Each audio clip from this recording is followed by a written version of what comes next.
Let's go live. Let's go live. Let's go live. Let's go live. Let's go live. Going live. Going live. And according to YouTube, I am live. Hello if you're watching live. Hello if you're watching this on playback. And welcome to my 34th I have a lot to say live stream on this channel. Now, basically, if you don't know what these live streams are, essentially once and twice, or maybe even 3 times a week, I talk about current movie and TV news going on in the movie and TV world right now. And at the same time, though, I will also be answering any live questions sent in during this live stream. Please, if you are watching this live, please send in a live question. I'd love to answer a live question. I'm pretty sure the last time I did answer a live question in one of these live streams was August, before I went on my last holiday. So that tells you how long ago it was. Well, it feels so long. I mean, I know that was only like a month ago, but still, if you are watching this live, please send in a live question. I'd love to answer it. And at the same time, though, also, if you have a topic you want me to talk about in my next live stream, please let me know in the comment section below, and I'll probably talk about it in my next live stream. Now, I'll go some stuff to say as well, but before I go into some of the other things like the sound interference on this live stream and whatnot, first of all, I should say, yes, I've tried to get this live stream working about twice already today, and hopefully it will work now. It's not been my day. It's not been my day so far. I could turn it around. But it's not been my day so far, because I tried to get it working this morning and my computer was being really annoying. And now, I did it again not too long ago. I tried to get this live stream working as well, and then the sound wasn't working. So hopefully the sound's working fine here. Hopefully you guys can actually hear me this time. It looks like I'm on OBS, so I'm going to assume that you can. So yes, it's been quite annoying trying to get this live stream working, but hopefully everything runs smoothly during this live stream. I will admit sometimes there are some stream problems which aren't anything to do with me. So at any point the stream does cut out, that's completely out of my control. I'm sorry if it does, by the way. And also, by the way, since we're getting some other things off the bat, some other house clean items. First of all, I live in the countryside, so I might sneeze during this live stream because I have hay fever. Second of all, I also live next to a main road, so you might hear a motorbike, a tractor, a truck, or just a loud car going past at any point during this live stream. I do apologize about that. It's completely out of my control. And at the same time, though, also, even so I live in the countryside, sometimes it does feel like I'm next to a building site. Honestly, there's always people doing work on the houses next to me, so any point if you hear some like drilling in the background or just people doing work on a house in the background of this live stream, again, I do apologise about that. That's completely out of my control. And at the same time, though, I should also say, by the way, happy Friday if you're watching live. Apparently I don't have anyone watching this live yet, but nevertheless, if you're watching this on Friday on playback, thank you very much if you're watching playback, by the way, but also happy Friday. And yes, I will reiterate once again that the stream could cut out, and you know, that's completely out of my control. I apologize if it does cut out at any point during this live stream, and like I said before, it's completely out of my control, but it will be quite annoying if it does. But nevertheless, hopefully this live stream will run smoothly, because man oh man oh man, I've been trying to get it working all day so far, and hopefully this one works smoothly, because I've got a lot to get through in a short amount of time. They're going out in a bit actually, and I've got a lot to get through in a short amount of time. Actually, there's one other thing I'm going to say. Just before I get into my topics, first of all, just before I get into my topics, the only thing I'm going to say is that this might be my last live stream for about a couple of days now. My last upload just in general, because basically I've got a busy couple of days coming up. I won't be doing anything over the weekend because I'm going to have the weekend off from doing like YouTube stuff. And then Monday I'm busy. Tuesday I might be able to record and might be able to do a live stream, but that's not a guarantee. And so I'm quite busy next week. So this will probably be my last live stream / YouTube upload for about 5 days or so. So do enjoy it, because it might be my last live stream for a while. But nevertheless, I'm going to make it one of the best, hopefully. One of the best live streams. So let's power through in the best way possible. And by the way, I'm feeling about 100% today. Normally when I say we're going to power through, I'm not feeling 100%, but today I'm feeling pretty good. Even so I feel a bit down after I tried to get the live stream working twice and it didn't work, but nevertheless, I'm feeling pretty good about this live stream. Hopefully it's going to work fine. Hopefully the stream will run smooth and everything like that, and hopefully everything will turn on in the best way possible in this live stream. So, without further ado, let's move into topic number 1 with this live stream. I've got the post up there for it. Yes, topic number 1 is all about the Hawkeye trailer, which I want to say was actually released on Monday. Yes, the Hawkeye trailer was released when I was doing my last live stream on Monday. So I've got a lot of like movie and TV topics to catch up with, because my last live stream was on Monday, and there's been a lot going on in the movie and TV world, just in this week alone. So I've got a lot to catch up on, but nevertheless, the Hawkeye trailer was actually released when I was doing my last live stream on Monday. So basically, I'm going to give my quick general thoughts about this trailer. I thought it looked fun. If you haven't seen the trailer, by the way, it is on YouTube. Just going to get it up a sec. It looks like it's a bit of fun. There are some good elements in there. I like that It looks like it. I like that it looks like it's going to be fun, by the way, because I mean, oh, Rogers the Musical is really good in there, by the way. You got a slight get a glimpse of Rogers the Musical, so they're kind of playing on the whole idea of the Avengers there. I like when Marvel does that. I like when Marvel plays on their own identity, like in Guardians of the Galaxy and like in Loki and whatnot. I like all that sort of stuff and everything. And I think Haley Steinfeld looks great in the show as Kate Bishop, who I'm gonna assume, by the way, is replacing Jeremy Renner as, you know, like the new Hawkeye, kind of like Florence Pugh did in Black Widow. I like the new Black Widow, and I thought Florence Pugh was great in that film, by the way. Apparently, Florence Pugh's going to be in this, by the way. It's, you know, Yelena, Florence Pugh's quote-unquote sister, sorry, not Florence Pugh, Black Widow's quote-unquote sister from Black Widow. So apparently it's going to be in this, and it looks like it will be a bit of fun. Honestly, I like the whole Christmas film bit. It does look a bit like Die Hard meets, you know, planes, trains, and automobiles meets the MCU and whatnot, but it looks like it could be a bit of fun. I don't think it's going to be anything like this trailer, though. If you watch the trailers, you know, the most wonderful time of the year is playing in the background and whatnot. And I honestly don't think that's going to be anything like the show as a whole. I mean, I might be completely wrong, and maybe the show does have a really nice and fun Christmassy feel to it, but honestly, I don't think it will. I think it's going to be more like the Falcon and Winter Soldier, where it'd be more downbeat and more serious and everything, and more, oh my god, we've got to defeat these before it's too late. But I think people in the end I think the trailer is just kind of like to sway people the other way. I think it's trying to distract people, if you got what I mean. So, yeah, I don't know. The trailer looked fine, in my opinion. I know there's been a few people online that said it didn't look that good. Personally, I didn't mind the trailer. I mean, I like the addition of It's the Most Wonderful Time of the Year, that's the song. It's the most wonderful time of the year. That's playing in the background of the trailer. And I kind of like that addition to it all. And I also like this small addition, and you have it on the poster here, actually. This holiday season, the best gifts come with a bow. That's a good pun. I like that. That was actually in the trailer. Yeah, I'm not going to get it up, but it is actually in the trailer. It comes out in the words, this holiday season, the best gifts come with a bow. We also got a glimpse of Vera Farmiga in there. She looked good in there. And also, it looks like it'd be fun. Honestly, I don't know. I'm not that excited for it. I'm not really that excited for Hawkeye TV show. He's not one of my favourite characters in the MCU. I also am not really a fan of Jeremy Renner's performance as Hawkeye. I think Jeremy Renner's a fantastic actor. I really liked him in The Town, actually, the Ben Affleck film. But the thing is, though, I'm not really the biggest fan of Hawkeye. But nevertheless, this could surprise me. Hopefully it does. I mean, it looks like it'll be fun. It looks like it'll be fun. I mean, I don't know. It looks different. One thing I do actually like about the trailer is that it looks different from Marvel's previous work. Like, even, you know, if you look at the TV stuff, this Hawkeye looks different than WandaVision, looks different than Falcon and Winter Soldier. Oh, I say that, I think it looks different than the Falcon and Winter Soldier. I don't think it'll be that different from the Falcon and Winter Soldier, but it looks different than the Falcon and Winter Soldier, and it also looks different than Loki, and it looks different than Shang-Chi, and it looks different than, you know, the Eternals and Black Widow. Although saying that, I don't think it'll be too dissimilar to Black Widow, but saying that, you know, you get the point I'm trying to get at. It looks different, and I kind of like that. I always like when Marvel goes to different aspects and everything like that. And apparently, as well, there's also some rumors going around that apparently the events of Hawkeye will affect the events of Spider-Man No Way Home. So that's another reason I'm definitely watching this show, because Spider-Man No Way Home is my most anticipated movie for the rest of the year. But anyway, just one last thing I'm going to say about Hawkeye in general, which isn't really about Hawkeye, but it's more about something else. Why the hell are they getting a Hawkeye TV show coming out this Christmas and not the Book of Boba Fett? Where the hell are these Star Wars TV shows been? I mean, I know Obi-Wan's finished shooting, so I'm really excited for Obi-Wan. That's my most anticipated TV show for next year. But at the same time, though, where's Mandalorian Season 3? Where's the Book of Boba Fett? I mean, apparently the Book of Boba Fett wrapped shooting not too long ago. Where is it? I want to see a trailer for the Book of Boba Fett. Honestly, I keep talking about Marvel stuff right now, and sometimes I enjoy talking about it, but at the same time, though, I want to be talking about Star Wars stuff. I want to be talking about new Star Wars TV shows. And yes, we're going to get them next year. But I'm far more excited for the Book of Boba Fett. Something we haven't really seen anything about than Hawkeye. I mean, we've seen a trailer from Hawkeye. Yeah, I'm just looking forward to the Book of Boba Fett more. I thought it was meant to come out towards the end of this year.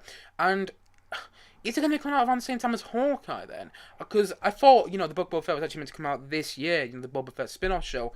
But I don't understand what's happening now. If it's coming out in November, that's a bit weird marketing to, you know, mark your Hawkeye. Some of it's coming out late November, before something that's coming out after it. It should be all weird like that. So I don't think the Book of Boba Fett is coming out before Hawkeye, because it'll be a weird way to market. I mean, you know, I might be wrong there, and hopefully I am, but it'd be a bit weird to have the Book of Boba Fett have no marketing, but Hawkeye have some sort of marketing out there, even if it's coming after.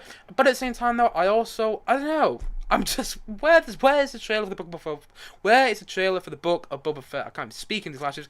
Where is the trailer for the book of Boba Fett? I'm much more looking forward to that than Hawkeye. I mean, Hawkeye could surprise me, but honestly, I just think it's going to end up more like the Falcon and Winter Soldier, and not necessarily in a good way. I didn't hate the Falcon and Winter Soldier, but the more I think about it, the more I actually forget about it, which is a phrase I don't usually say, because the Falcon and Winter Soldier, in my opinion, is a very forgettable show, and hopefully Hawkeye surprises me. Hopefully. I mean, I like the whole addition of Steve Rogers, the musical. I thought that was pretty good. And there's actually a shot in the trailer. I'm going to get that shot up, actually. There's a shot in the trailer where you see them performing something in the musical. I want to say it's... there's V for me, by the way.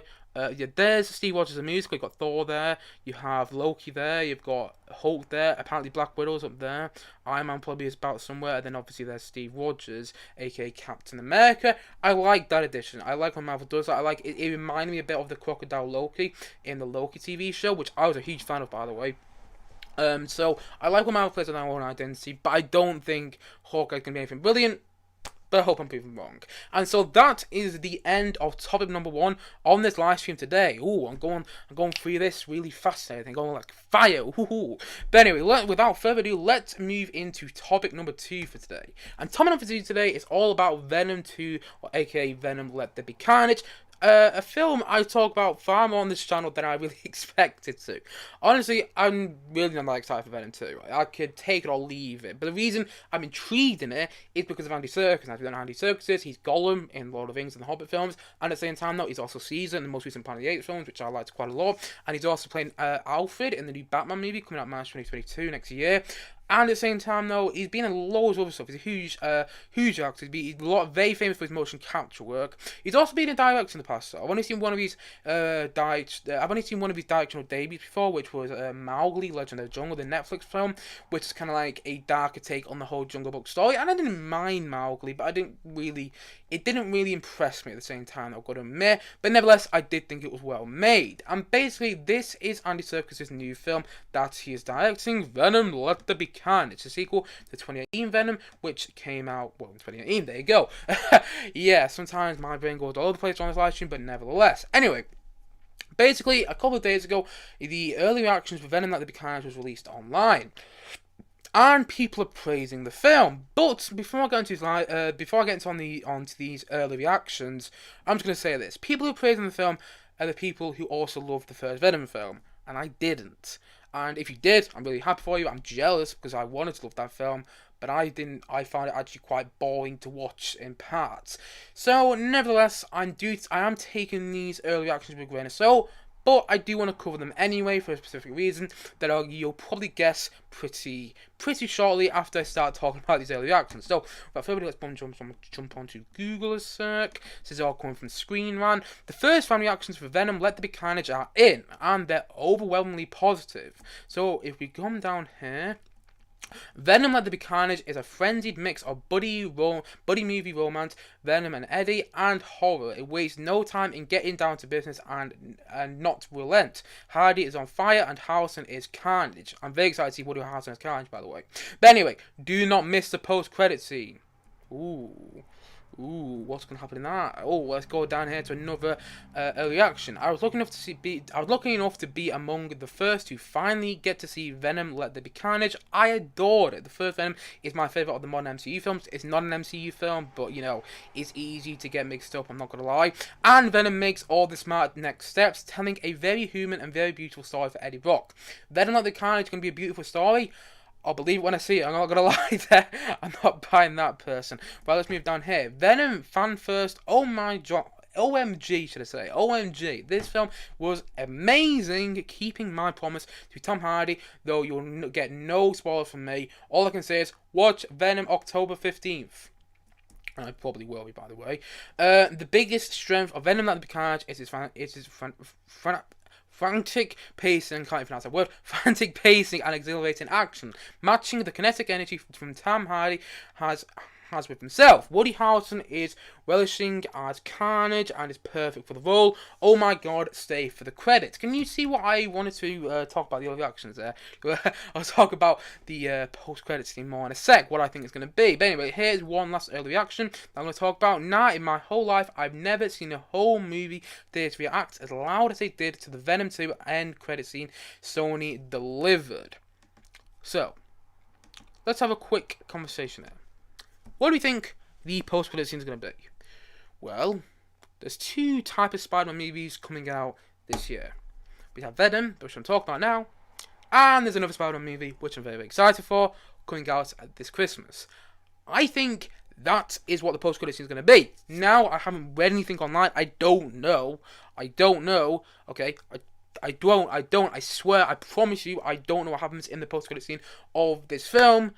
But, I mean, if you read those reactions, you do start to get hints and clues at what might be in the post-credit scene. Because, I mean, it might be Morbius. Because we know Morbius, like a Spider-Man spin-off, villain-like character, is coming, his own film is coming, next January. So we know a Morbius film is coming, and we know it has connections to Spider-Man, because if you watch the Morbius trailer, Michael Keaton's Vulture actually pops up in there, which we previously met in SpiderMan Homecoming, so, there's that. But at the same time, though, I think the post-credit scene is going to set up Venom 3, and we're going to see Tom Holland's Spider-Man in there.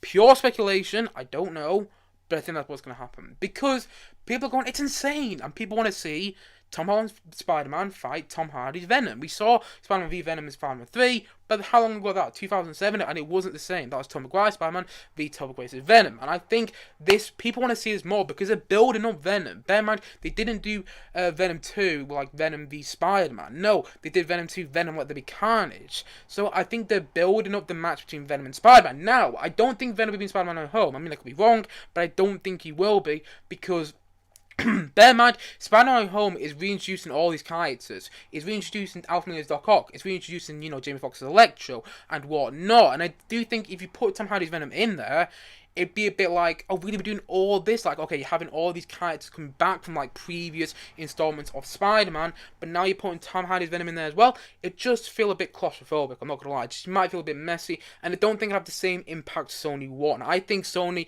wants a big impact when Tom Holland's Spider-Man finally meets Tom Hardy's Venom, and I think that's what Venom 3 is going to be.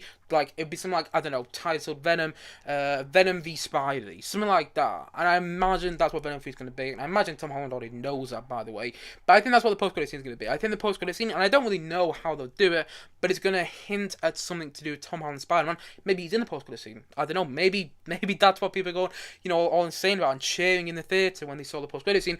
Or maybe he's just hinting at, I don't know, maybe you see like an image of him, like Tom Hardy's Venom, like, I don't know, walks past a poster of him, and he goes, look at that, I don't know, and I'm going to kill him next. But anyway, something like that. That's what I think the post-credit scene is going to be, and that's really what I want to talk about Venom Let There Be Carnage, honestly, because I just want to talk about what the post-credit scene could possibly be, because a hint again in all these early reactions, like, oh my god, stay for the credits, it's amazing, stay for the credits, because honestly, you will not be disappointed, things like that. I've never heard a theatre, cheer as much as they did when the post-credit scene came on for Venom Let There Be Carnage. So I think it's going to be setting up Tom Holland's Spider-Man v Tom Hardy's Venom. And by the way, it'd be interesting to see if Andy Serkis goes and starts Venom 3. If this Venom does well at the box office, I can guarantee you they will get him back. I can guarantee you Sony will get them back. Sony will get Andy Serkis back to direct Venom 3 if Venom 2 does well at the box office. And fingers crossed he did, by the way, because it sounds like it's a well-directed film. Because, I talked about it previously, about, oh god, the stream's cutting out a bit. I do apologise about this. The stream's cutting out a bit. No! I'm just going to wait for the stream to actually catch up with my computer being annoying.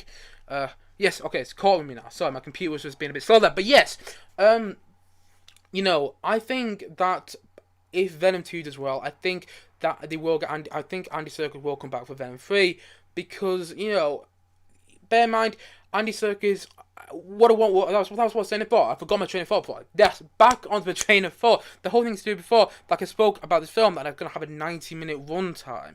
Now, apparently, in some of the early reactions, to say, like, the pacing as well, it's done really well, it's all killer, no filler. And if it's something like that, I can imagine Venom 3 being something like that as well. All killer, no filler, and on the best way possible. But, if Andy Serkis has done well with this Venom film, then I'm all for him coming back for Venom 3. If I don't like Venom 2, maybe not so. But, nevertheless, I can't judge, obviously, till I see it. But, if they get Andy Serkis back for Venom 3, I'd be excited. I'd be intrigued. Nevertheless. But it sounds like the post-credit scene is setting up. And again, just pure speculation that I don't know. But it sounds like the post-credit scene for Venom 2, aka Venom, like the Carnage, is setting up Tom Holland's Spider-Man, Tom Hardy's Venom. Tom Hardy's Venom. But I don't know. But I guess it's that. It could be Morbius in the post-credit scene, though. It could be Morbius. Bear in mind, a Morbius movie is coming out January of next year. And by the way, that's a bit of a weird time to release a film. Normally when a film releases in January, it shows that a studio doesn't have faith in it. Maybe that's going to happen with Morbius. I mean, I don't know, pure speculation, but still. Be interested to see how Morbius is come January next year. But nevertheless, Venom like the Carnage has great reaction from people who really like the first one. So I'm taking their opinions with a grain of salt. But nevertheless, it's got me a bit more, I'm intrigued in this movie. I'm intrigued in the movie more than I was before because clearly people are liking it, and hopefully I'll be in that majority as well. But more than likely I probably won't be because comic book movies don't always work for me. But nevertheless, fingers crossed I go and watch Venom 2 and I really enjoy it.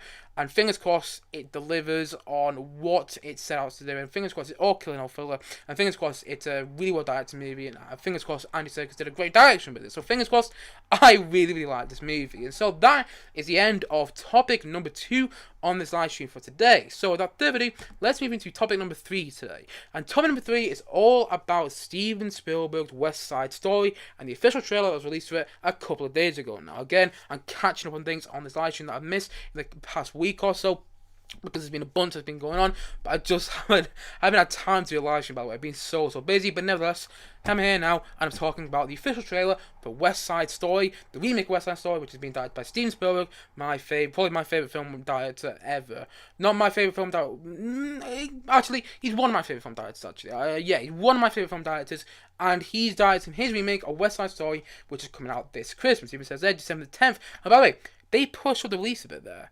I'm pretty sure the film, I might be wrong here, but I'm pretty sure the film was meant to come out December the 20th. So that's good in a way, actually, because then I have more time between, this, Spider-Man Home, and then The Kingsman to have a bit of a break between all of them, because honestly I think if they released this about December the 20th, I think it would have been overshadowed by Spider-Man Home, because I think that's going to get a huge box office. I think No Way Home will be the first movie to hit $1 billion at the box office this year. I might be wrong, and I hope I am, by the way, but I think No Way Home will be the first movie to reach $1 billion post-pandemic this Christmas when it comes out. But nevertheless, West Side Story is also coming out this Christmas as well, and this is up there one of my most anticipated movies for the rest of the year. So basically, if we jump onto Google, or more like YouTube, should I say? Oh, the stream's going out a bit. Apologies there, I haven't noticed the stream is going out a bit here, so I do apologise if that's happened, and for some reason some of my dialogue was cut off during this live stream. I do apologise about that. So here is a new trailer for Spielberg's West Side Story.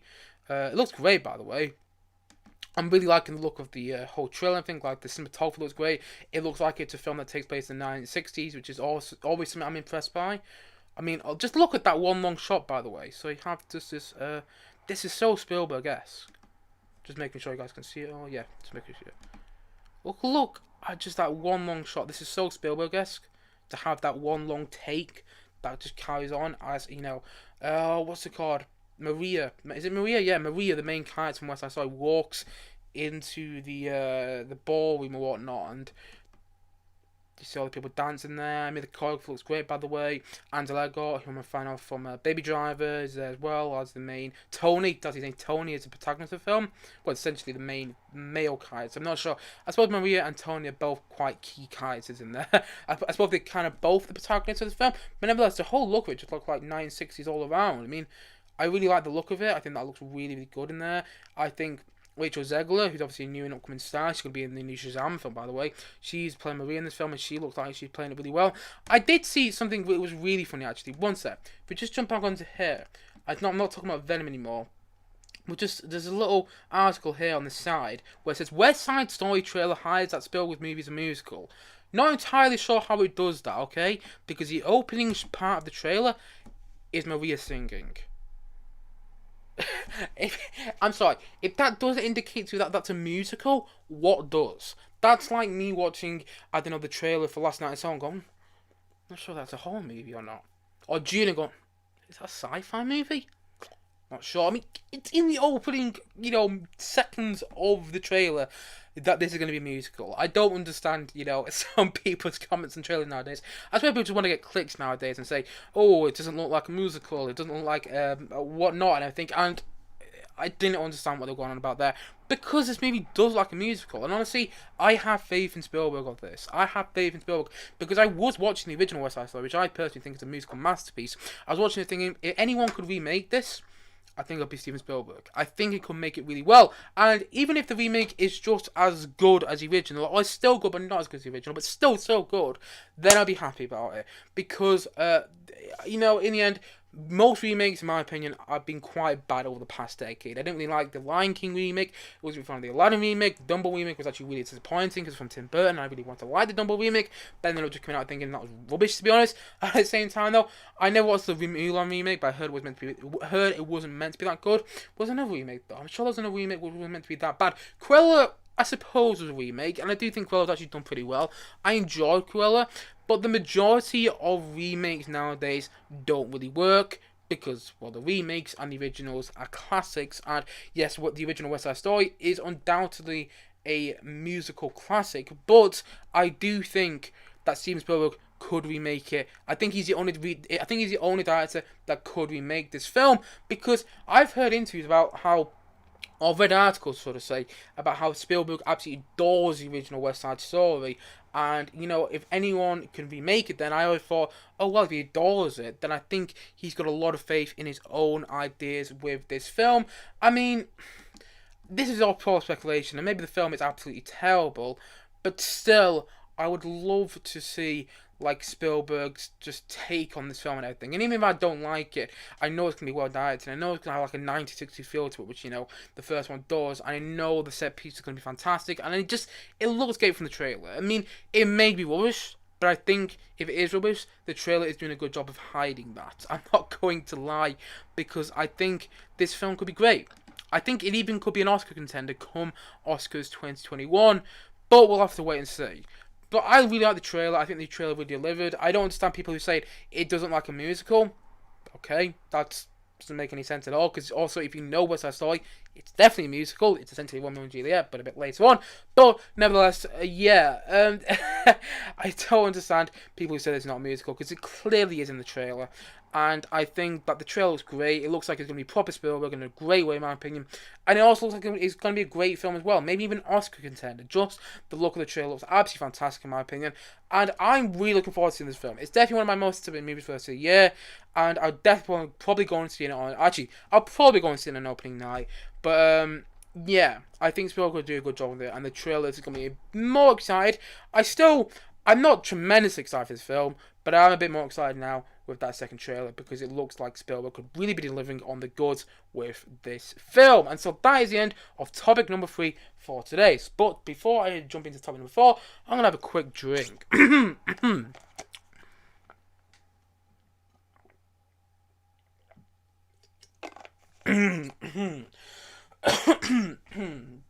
Voice is going a bit, but I'm going to power through. Don't worry about that. I'm going to power through just for you guys, but my voice is going a bit, but hopefully I'll be fine.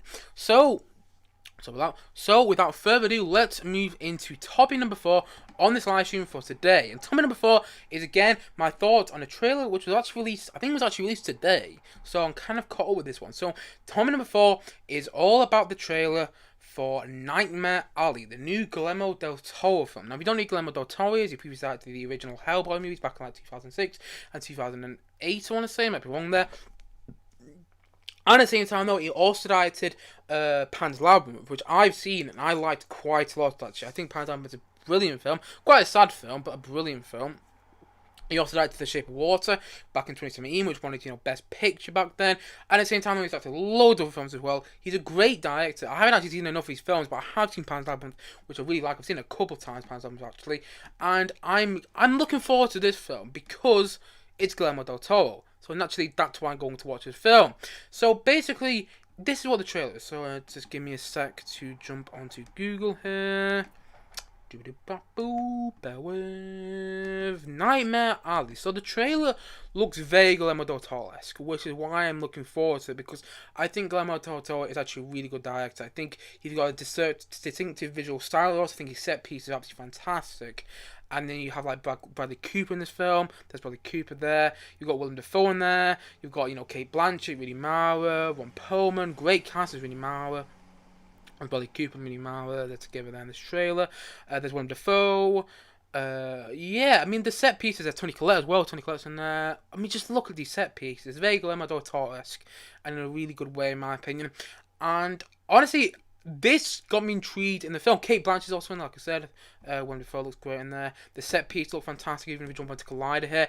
I'm not going to read anything from Collider here, but just look at those set pieces. With a Guillermo del Toro film, whether it's good or not, it's always going to deliver on the set pieces, and it looks like that's what this one's doing here. I mean, just look at those fantastic set pieces. Just this fantastic set piece in itself. It looks fantastic. But anyway, yes, I'm looking forward to this movie, but I gotta admit, one thing there, but I gotta admit, the trailer gave me absolutely no idea what this film was about. It's essentially something like, Bradley Cooper's character, Man or Beast. That's essentially what I got from the trailer. I'm assuming there's been more than that, though.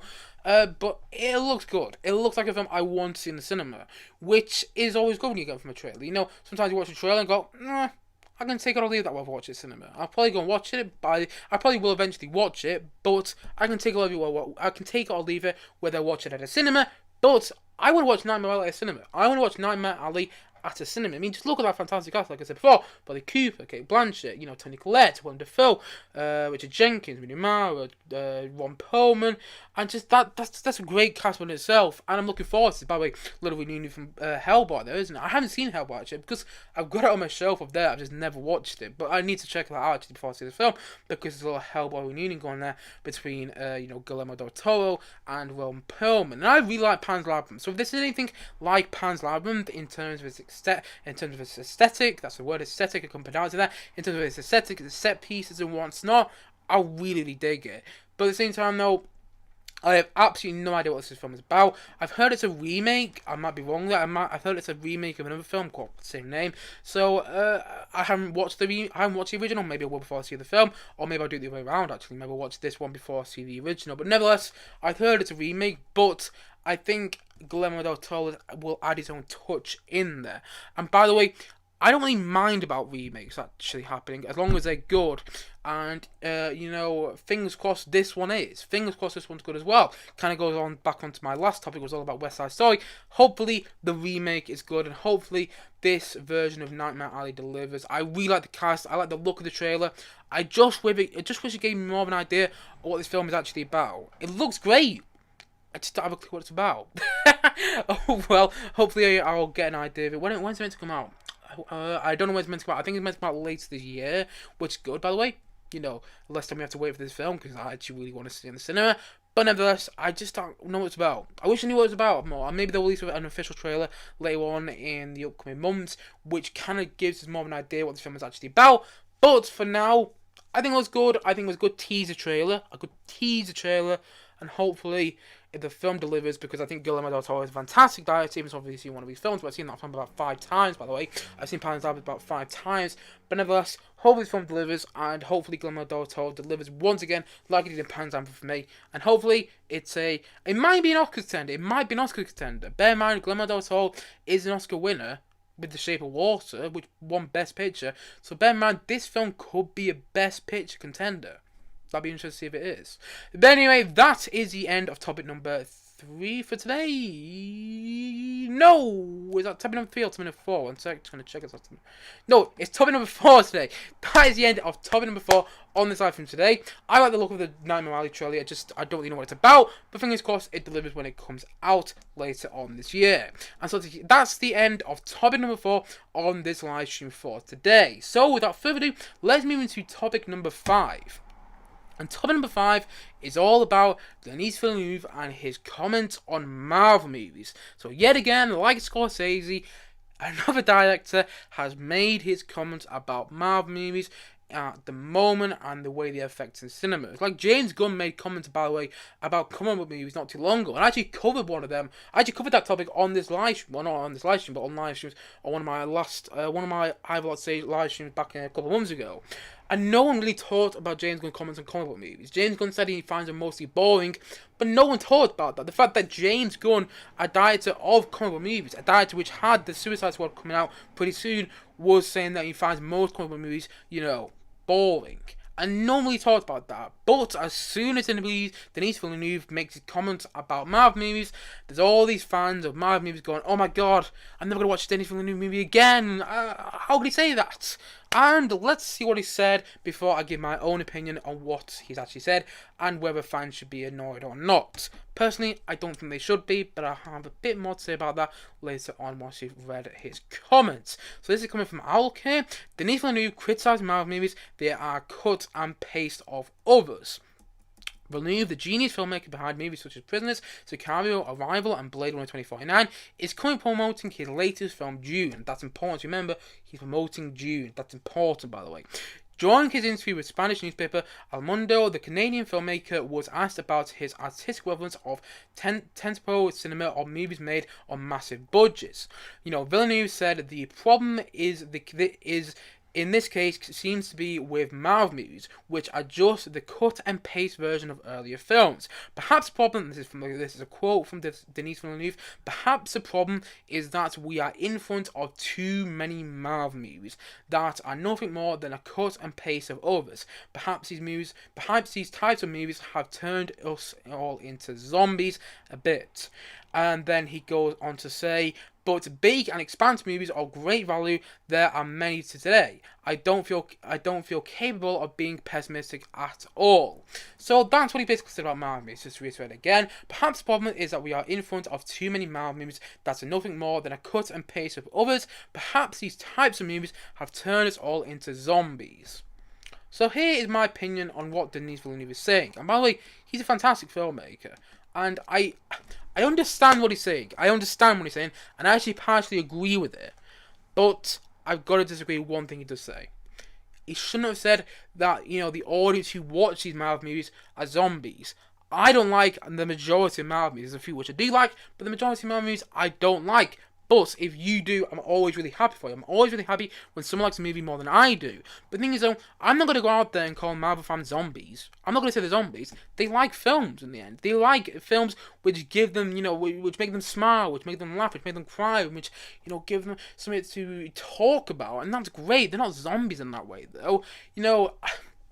I understand what he's getting at there, but I think zombie is a wrong phrase. Maybe it's all turned us into somebody maybe it's all turned us into getting too excited and too intrigued for a Marvel movie and leaving the other movies behind. Because bear in mind, I talk about Dune on this channel, but in reality, how many people have actually heard that Dune is coming out soon? Maybe you've seen an advert on television or something like that, or an advert on YouTube or not. But in reality, how many people really know that Dune's coming out soon? And yet, how many people really know that the Eternals is coming out soon? More people know about the Eternals than Dune. More people know about SpiderMan Homecoming than Dune. More people know about the new Hawkeye TV show, which is only one piece of marketing for, than Dune, if you know what I mean. I can guarantee you that will be the case. Because in the end, Marvel movies and Marvel TV shows in general just dominate. They dominate cinema and they dominate TV and they dominate people's lives. But I don't think that turns into zombies. I like movies with people, hey, I like The Last Jedi. Yes, and there'll be plenty of people out there which completely disagree with me. But the thing is, though, if they call me a zombie, that's a bit like, really, that's not the right phrase to use. Just because I like a movie that other people don't, doesn't make me any lesser than the people who like another movie. Like, I don't like Marvel movies, like I said before, but I'm not going to call the people who do like them zombies. I think that is where Denis Villeneuve is wrong. However, I also agree with him in some parts. I agree with what he's kind of saying in the whole stuff that, perhaps the problem is that we are in front of too many Marvel movies that are just nothing more than a cut and paste of others. Directional wise, maybe not. Maybe not directional-wise. Maybe not. Maybe you can say that a movie like, Shang-Chi is different than something like Black Widow. So there you go. You got a bit of a difference going on there in terms of its style, in terms of presentation, and whatnot. But in the end, I get what he's saying with the whole cut and paste thing. in the end, most Marvel movies have basically the same plot.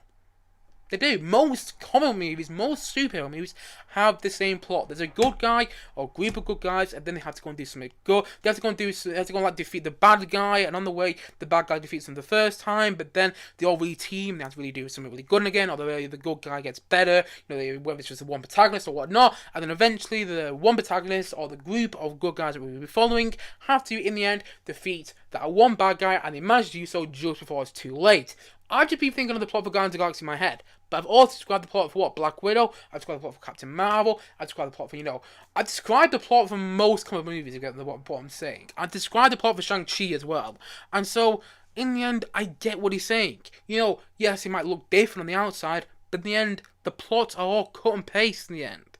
They're exactly the same, and you know what? It works. That's the thing though, Marvel's not going to mess with that formula because it works. Because if you look at a movie like Avengers Endgame, a movie I don't like, but a lot of people do, the thing is though, you look at a movie like Avengers Endgame, that grosses over $2 billion at the box office and becomes, the second highest grossing movie of all time. Same with the Avengers Infinity War, grossed over $1 billion at the box office. So they know that formula works, so they're going to keep on doing that. That's the fact. In the end, all Marvel movies have the same plot. They're done differently, don't get me wrong. They don't all have the same characters in there, but they all do have the same plot. There's a good guy, a group of good guys that's going to be the bad guy, and initially you don't defeat him, and the bad guy actually kind of wins. The first time around, he wins the battle, but he doesn't win the war, but then eventually the good guys win the war. That's the whole thing with Marvel movies, that's the whole thing with comic book movies in general, and you can enjoy them. I'm not saying that just because they're formulaic doesn't mean you can't enjoy them, but in the end, they are all formulaic in terms of plots. But you know what? Marvel's not going to change that because it gets them a box office. It gets them a big box office and it gets them money, and Sony's not going to change as well with any of their SpiderMan movies which they make, and DC's not going to change as well with any their movies that they make, because in the end it's what works with these movies. Sometimes you can get different ones like Joker, but I don't really count Joker as a comic book movie to be honest, and sometimes you can get other movies as well, like Avengers Infinity War, whether you lose, but then in the end, Avengers Infinity War and Avengers Endgame, in my opinion, are the same story, so in the end, they kind of win. So, they do win in the end. They don't kind of win, they win. They defeat Thanos. So the thing is, though, I understand what he's saying. All these people online who are going, I'm never going to watch a Denis Villeneuve movie again. He's offended the movies I love. It doesn't matter. It doesn't matter. He's right, by the way. They are cut and paste, but it doesn't matter. Don't dislike somebody's movies just because he doesn't like yours. Just because he doesn't like Marvel movies, a movie you might love. It's like people who were really annoyed with Scorsese comments on Marvel, are they never going to watch a Scorsese movie again? Is that what's going to happen? And is that what's going to happen here? Are people never going to watch a Denis Villeneuve movie again? Are people never going to watch Blade Runner 2049 again? People never going to watch Prisoners again? Sicario again? Or what's the other one? Arrival? Are people never going to watch those movies again? No. People will watch those movies again. People are just like, oh my god, I can't believe he said that. I can't believe he said this and everything like that. But in reality, it doesn't matter. Because if you like a movie, that's great. It's all subjective. The thing is, Denis Villeneuve doesn't. He doesn't like Marvel movies, and that's fine. Yes, I don't agree with him calling Marvel fans zombies, but at the same time, though, he makes a good point. When was the last time it was really talked about, like a new and upcoming film that was kind of from a mature director that not many people knew about and everything like that? When was the last time that was properly in conversation? I mean, honestly, I know there's quite a lot of new movies coming out soon that are kind of mature directors, like Last Night in Soho, Dune in itself. And by the way, I do think partially that Denis Villeneuve has made those comments as part of a marketing ploy for Dune. Because bear in mind, a lot of people are talking about the fact that Denis Villeneuve is doing the touring for Dune, or touring the rounds for Dune, on the press tour for Dune, as he makes those comments. So it'll be a lot of people's minds like, oh, what film did he make those comments for? And it would say Dune and anything like that. So it is a bit of a marketing ploy when you think about it. But at the same time, though, what was the train of thought I was going on? I forgot the train of thought I was going on. But anyway, you get my point. When was the last time that people were really talking about the new mature movie coming out? When was the last time people were really talking about the new Guillermo del Toro film, the new Ridley Scott film coming out, the new Edgar Wright film coming out? I talk about it on this channel, but in the end, there's not many other channels that talk about the new movie for some such director coming out. No, because in the end, most channels on YouTube or most people just talk about the new Marvel movie, the new DC movie or whatnot coming out pretty soon because that's what they like. And that's fine, but I do understand what he's saying.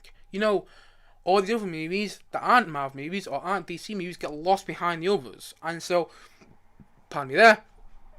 And so I understand what he's saying, like, his movie, Dune, is coming out in between Shang-Chi and the Eternals, and I can guarantee you now, a lot of people will be more excited for the Eternals than Dune, because it's getting lost behind everything at the moment, and that's a shame. I completely understand what he's saying, and I partially agree with him, and that's the thing, though, it's also subjective in the end, and it doesn't really matter what one director thinks of Marvel movies, which you might really like. It doesn't really matter in the end. Scott Derrickson, if we jump onto Google here, just give me a sec. Scott Derrickson, the director of the first Doctor Strange movie, he recently actually came out after Denis Villeneuve made a comment on Twitter and said this: anyone who lambasts Marvel movies as all being the same has either A, not seen it all and therefore shouldn't assume they're all the same, or B, seen them all because hey, they actually quite like them. That's not true, by the way. Scott Derrickson's just trying to defend Marvel movies because heck, he's directed one. He directed Doctor Strange. He does the first Doctor Strange movie, and that's why he's trying to defend his place there. But I don't agree with Scott Derrickson there either, because I watch most Marvel movies and I don't like a majority of them. I watch Marvel movies because if I don't, then I'll get to an Avengers movie further down the line and I don't have a clue what's happening. That's the fact. I won't have a clue what's happening, and also I watch a lot of movies. And in the end, when I'm talking with my friends, I'm not going to be talking with them about, I don't know, Magnolia, the new Paul Thomas Anderson film, or not. I mean, that's not a new Paul Thomas Anderson film, but I'm not going to be talking about the new Paul Thomas Anderson film with my friends. No, I'm going to be talking about the new Marvel movie with my friends. So, Scott Derrickson's point there, that if you watch on the Marvel movies, heck, you actually might like them, is wrong in my opinion. It's wrong because, well, I've seen them, and I don't like the majority of them.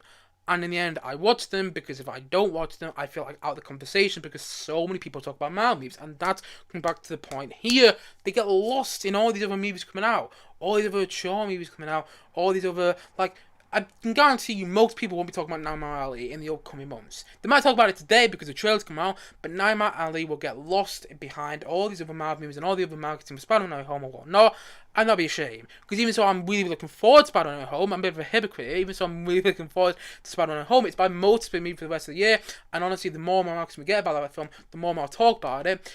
Even so, that is my most anticipated movie for the rest of the year.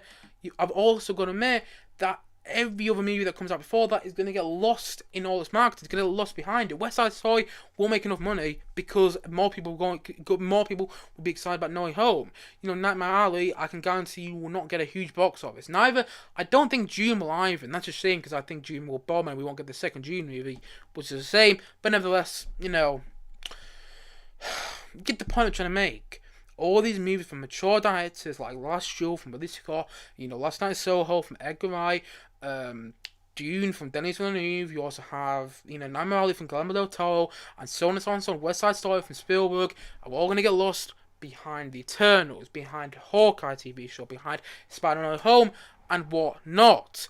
And even so, I don't agree with Denis Villeneuve's comments that, it calls Marvel fans zombies. Even so, I don't agree with that. I understand what he's saying, and I partially agree with his comments, because in the end, these movies from mature directors get lost behind Marvel. I'm not saying these Marvel movies won't be from mature directors. I dare say Chloe Zhao's hands are all over the Eternals. But nevertheless, more people are more excited for a film like that than for a film like Dune. And I just think, in the end, that, many people are getting annoyed with Denis Villeneuve's comments here. They really shouldn't be.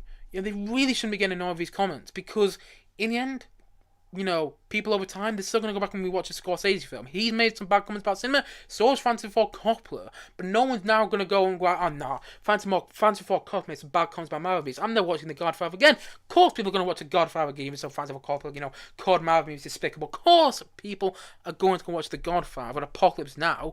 Even so he called the movies despicable, even so he called, Marvel movies despicable, people are still going to go watch the Godfather trilogy because it's amazing. People are still going to watch Denis Villeneuve's, Prisoner film. People are going to watch the Rival stuff. People are going to watch Blade Runner 2049 film. And people are still going to watch Dune, even so Denis Villeneuve has made those comments. So people really need to stop getting annoyed. Like I saw Neil Blomkamp, who obviously directed, I'm not pronouncing his name, apologies for by the way there. Neil Blomkamp, who directed District 9, which is a film I quite like. He just said online, and I quote, "What a fucking asshole." And it's like, why are you saying that? what good is that doing? In the end, it's just turning other people against Denis Villeneuve, and I can guarantee you in about 10 years' time, no one remembers comments about Marvel movies. It's just a marketing ploy for Dune in the end. It's a marketing ploy to get his movie more out on the press, because then people will be coming, oh my god, Denis Villeneuve has said these bad things about Marvel movies. Oh, when did he say that? What was he promoting? Oh, Dune. I'm looking forward to Dune, by the way. It's a marketing ploy. That's what Scorsese did with The Irishman. That's when Scorsese made his comments about Marvel movies with The Irishman.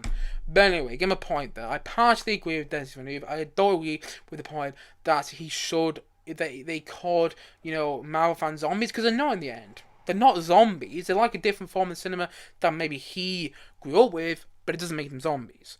In the end, it just makes them different. It just makes them, it probably just means that they might not like a movie that he directs. Like, I can guarantee you quite a lot of Marvel fans, and this is just, me spitballing here, but I can guarantee you quite a lot of Marvel fans probably wouldn't like Arrival, which is one of his films, by the way, which I like quite a lot, but I can guarantee you quite a lot of Marvel fans won't like Blade Runner 2049, and probably find it quite boring. And that's fine, awesome, it's subjective, but I just don't agree that Denis Villeneuve should have called Marvel fans, zombies, because they're not.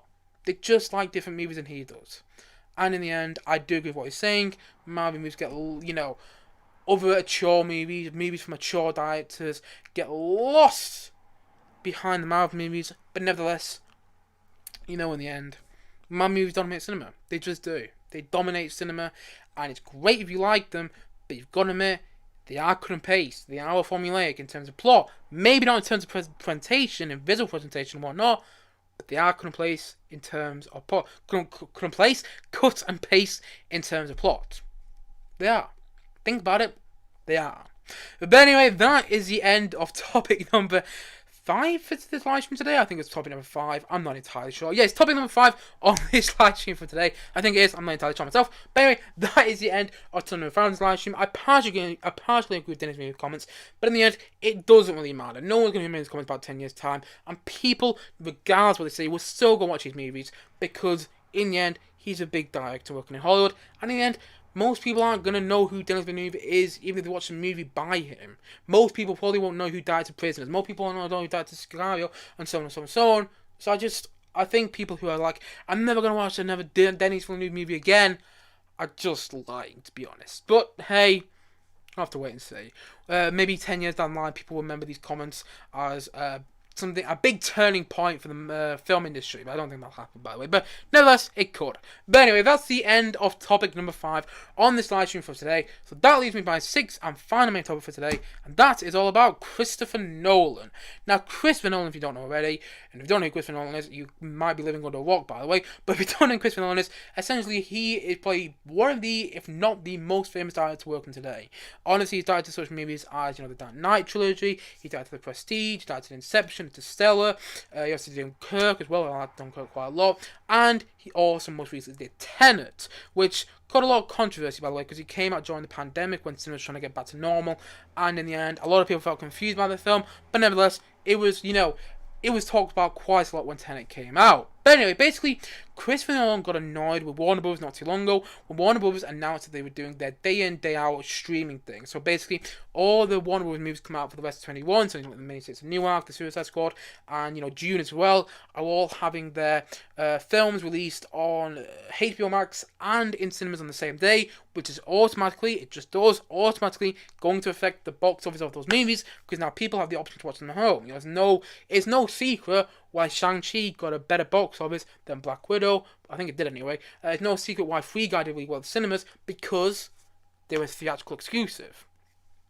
But anyway, Christopher Nolan was annoyed by the fact that Warner Bros. Kind of betrayed him and didn't actually consult him in any way about whether his movies in the future would get a day-and-day release or whether they'd just get a theatrical release. So basically, he said he was going to leave Warner Bros.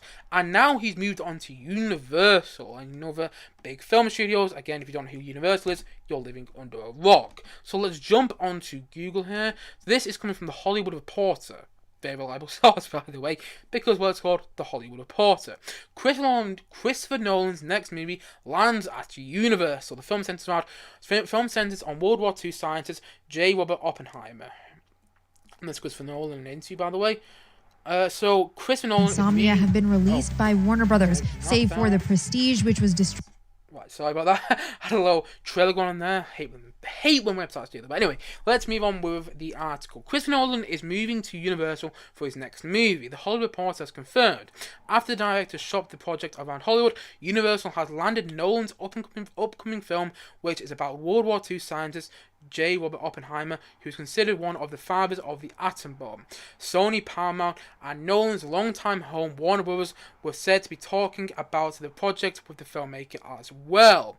Nearly all of Nolan's films since 2002's Insomnia, which I haven't seen, by the way, will really want to, have been released by Warner Brothers, save for the Prestige, and then, that doesn't really matter. But the movie comes after Nolan, a strong proponent of the theatrical experience, spoke out last year against Warner Brothers' decision to end its 21 slate day and day to HBO Max. Some of our industry's biggest filmmakers and this is a quote from Christopher Nolan himself, some of our industry's biggest filmmakers and most important movie stars went to bed the night before thinking they were working for the greatest movie studio and woke up to find out that they were working for the worst streaming service.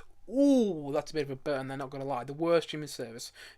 That's quite a burn. But anyway, Nolan said in December statement to a THR, the Hollywood Reporter, it's a Hollywood Reporter, an exclusive theatrical release for his next project of the utmost importance for the filmmaker.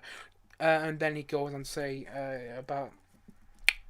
then the article goes on to talk about his other movies as well. But if we jump onto this article enemy here, this is what the article says about Nolan's upcoming next film.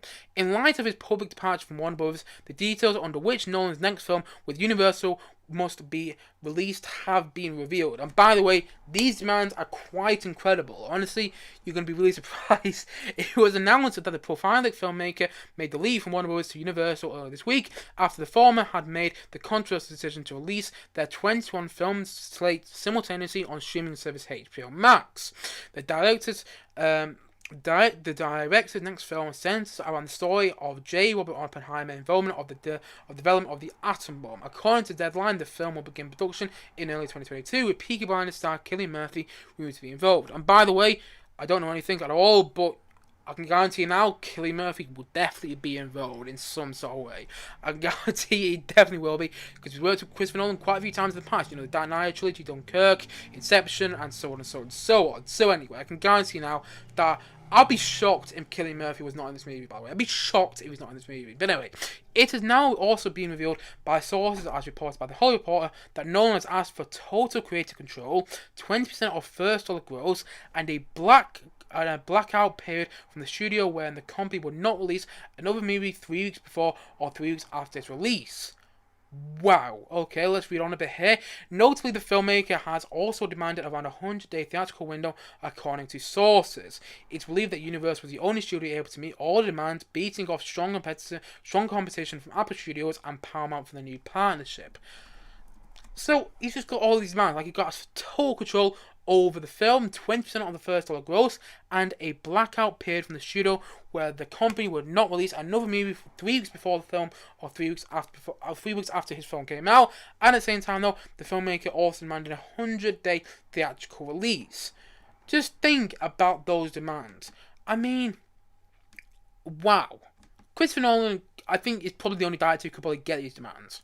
I mean, I don't know, maybe Scorsese and Spielberg could as well. Bear in mind, Scorsese is making his next movie with Apple Studios, Killers of the Flower Moon, which is like his new Western film, by the way, which I'm looking forward to, which got like DiCaprio and Robert De Niro in, by the way, and he's making that film with Apple Studios after Netflix said no to him, and Apple Studios said, yes, we'll do it, but Scorsese's demand was something like, it has to have some sort of theatrical release, and by the way, Apple Studios doesn't really do that, and at the same time, though, it has to also have like a budget of $250 million, and he managed to get get the marketing and get the funding. That's what I say. The funding for his new movie, and it seems like Christopher Nolan has done a similar thing after being angry at Warner Brothers. I'm not gonna lie, I'm all for Christopher Nolan doing this thing. Like, I must admit, I don't love Christopher Nolan as much as some other people do. I know some people online who adore Christopher Nolan. They say stuff like, "In Nolan we trust" and whatnot. So there's loads of people online who absolutely adore Christopher Nolan. I'm really happy they do. I like his films. I don't love them. Actually, I do love The Prestige, though. I think The Prestige is his best film. By the way, go and check that out. It's so good. Christian Bale and Hugh Jackman. Such a good movie, it really is. And also got Michael Caine, by the way, who's been in a lot of Christopher Nolan films. And basically, Christopher Nolan now, you know, his next movie sounds great, by the way. The host was in the Atom Bomb. I can guarantee you Cillian Murphy being there. I'd be very surprised if he's not. And it sounds like it's going to be a great movie, but I'm more interested in demand. The fact that it got the studio to agree to not release any films or any big films, or any films, or I'm just going to check online here. Not release any films in their own studio 3 weeks before and 3 weeks after the song comes out. Imagine that. Imagine this was Disney, by the way. Disney would suffer under those circumstances, and I'm surprised Universal has agreed to that, because wow, 3 weeks in between the movie, no other big movie could come out. No other movie at Universal could come out. That's saying something, I think. And also the fact that it gets a 100-day theatrical window, which is quite fantastic in my opinion. And also the fact that it's getting complete creative control, which isn't completely out of guard, because I know, well, it's some directors who work for Marvel and everything say they get complete creative control. I do wonder how true that is, by the way. But nevertheless, you know, I do hear quite a lot of studios giving directors complete creative control nowadays, and so that isn't completely out of left field. But at the same time, though, I just think the whole thing about no other movie releasing 3 weeks before or 3 weeks after is kind of incredible. But nevertheless, Nolan's next movie is coming from Universal. It's about the Atom Bomb. It's probably going to have Cillian Murphy in it. I think it's about a 90% chance he will be. And I'm excited for it. You know, bear in mind, it'd be like another World War II Christopher Nolan movie. Bear in mind, you know, Christopher Nolan's last movie was Dunkirk. Christopher Nolan's last World War II movie was Dunkirk, which I liked quite a lot. And it sounds like this could be a really good movie, actually. I'm looking forward to it. I'm looking forward to Chris Nolan's take on some sort of a biopic. In fact, there was a story back in the day that Christopher Nolan, back when Martin Scorsese made The Aviator, that Christopher Nolan had come up with his own script for an Aviator project, but he didn't do it. And I don't know how true the story is, by the way, but he didn't do it because Martin Scorsese released his own movie called The Aviator. And so I would be interested in seeing some sort of like biopic, if you want. Maybe not a biopic, but some sort of like true story from Christopher Nolan. I mean, obviously we have Dunkirk, but I'd imagine it'll be a different movie from this. It might not be, but I imagine it'll be a different movie from this. But nevertheless, Christopher Nolan's last World War II movie, Dunkirk, I thought was fantastic. And I'm really looking forward to the movie here. And I can't believe those demands are met. I just can't believe those demands are met. But nevertheless, I suppose Universal needs it, because Christopher Nolan always brings in a big box office no matter what. Even so, there was that story a while ago going around that, you know, Tenet, Christopher Nolan's last movie, lost like $50 million for Warner Bros. You know, if you look at something like The Dark Knight Rises, that grossed over $1 billion at the box office. Interstellar did really well, so did Inception, so did Dunkirk, and so did all these other movies as well. So nevertheless, by the way, if you heard that, was my dog going, by the way. So, and yeah, you get my point. Christopher Nolan always brings in a big box office, and maybe Universal needs that, because in the end, what big projects, what movies at Universal bring in big box office anymore? Jurassic World, yeah, but those movies really aren't released that often. And I suppose there's Despicable Me movies and the Minion movies, but again, those movies aren't released that often, and they don't bring as big as box office I'd say a Christopher Nolan movie might. So anyway, that's kind of exciting, the fact that Christopher Nolan is making another film as well. Apparently he's going to shoot early 2022, which I'm looking forward to. And that probably means it gets released probably late 2022 or early 2023 as well. So I'm looking forward to it. It could be really good. I bet Cillian Murphy will be great in it, because Cillian Murphy will be in it, by the way. And I can't believe those demands. But nevertheless, good on Christopher Nolan for getting them. I'm looking forward to his next movie. Maybe not as much as other people will be, but I'm looking forward to it nevertheless.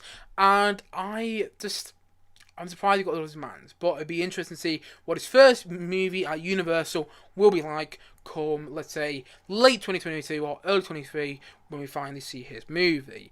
And so that's the end of topic number 6. Topic number 6, I'm about to say topic number 5. Topic number 6 on this live stream for today.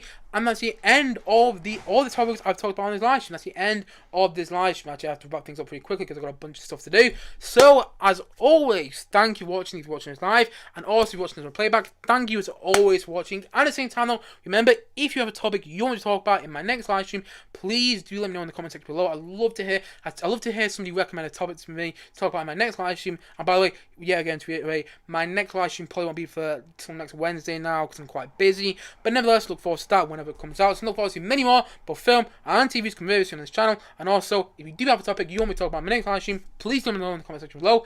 But until then, guys, thank you as always for watching, and see you guys again soon. But bye for now. Bye. I just gotta end the stream in a second. Bye.